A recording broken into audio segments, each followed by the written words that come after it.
am of the 96th Civil Affairs Battalion of Fort Bragg, North Carolina, U.S. Army Special Operations Command. I served the military for the last 13 years. It has been an honor and a privilege to do that. Having served in Iraq twice, my recent deployment was to Afghanistan. My location, Firebase Cobra, Arzagan Province of southern Afghanistan. It was there that I was injured during reacting to enemy fire. As an operator on the CAT-A team, I belong out in the field where the action is, where you get hands-on what's out there and fight the evil and inhumane acts, where I know I'm making a difference. I've done everything one could hope to do in this kind of career, from jumping out of planes, rappelling off cliffs, and being a part of training that not many get a chance to or will ever know of. I was on top of my game, so to speak, as far as a career goes with special operations.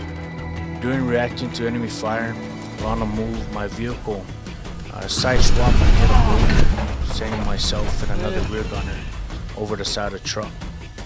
I landed on my upper shoulders and neck. The time I was about 235, 240 pounds, and the equipment itself is about 80-some pounds that we carry on ourselves.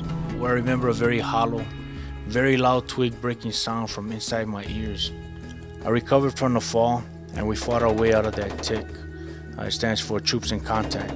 It's when soldiers are engaged with the enemy, a firefight. From that fall, I'll find out months later that I fractured a vertebrae at the C5, C6 level of the spine. Without my knowing at that time, I continued on with patrols, missions, more ticks, and always sharp pains that was off and on behind my neck, as if a needle was being pushed through from the top of my neck down. And so when I checked with our medics that's out there, I passed because I could move my head, do neck rotations, and I was still walking and able to maintain. It was about a month later that I suffered another fall. And at the angle that I fell, it dislocated the vertebrae that was already fractured, pinching off my spinal cord, resulting in my injury.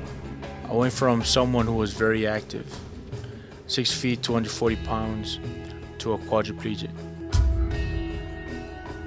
I fell in a very, very deep pit of depression. I didn't want to come back. I didn't want to live. There was no reason for me to live. I couldn't live like this. I didn't want to live like this. And so I didn't want life. I wanted out. I wanted to die and kind of prayed for it.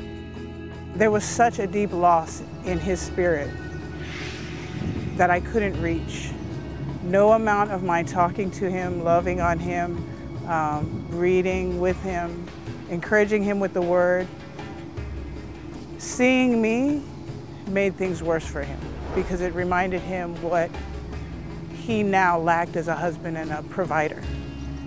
Seeing his parents made him weep every time because he saw all the lost potential that he had promised to provide for them. The only thing that sparked a revival of his spirit was seeing the children.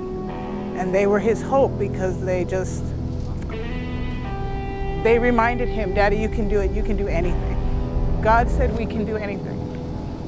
And he couldn't look at them and tell them he had no hope. So their hope forced him to grab a hold of his own hope.